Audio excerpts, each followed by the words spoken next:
I wanted to come online to talk about this Jools LeBron situation. If you're not aware of Jools LeBron is a trans woman of color who went viral with the meme demure. Recently, Jools came forward and said that she was having some issues with her teeth that would be very expensive to fix and asked for some crowdfunding. And the pushback was swift and harsh. I actually got one of her videos in my FYP, and there were so many people telling her to get a traditional job. And she communicated that this immediate medical emergency would cost around $40,000 to $45,000 to fix.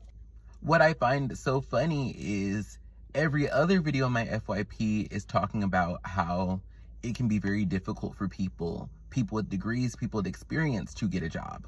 And a lot of the jobs available are not paying at the cost of living. But now all of a sudden, because a trans woman of color has a medical ailment that needs immediate attention, she's not allowed to crowdfund. She has to apply to every job in a 5-mile radius before she's allowed to receive any empathy or mutual aid. We have this conversation all day about how the healthcare system is fucked up. But all of a sudden, because a trans woman of color is having issues with that same medical system, now all of a sudden she needs to apply to a job so she can get insurance, as if once you apply to a job, you immediately have access to insurance that's gonna cover every single thing. There definitely is some racism in the conversation. There definitely is some transphobia in the conversation. Jools never said that she was too good for a normal job. She said, I have an immediate medical emergency that is around $40,000 in expenses. You can't just snap your fingers and get $40,000. But let it be a cute white kid. We'll see how quick y'all raise that GoFundMe money.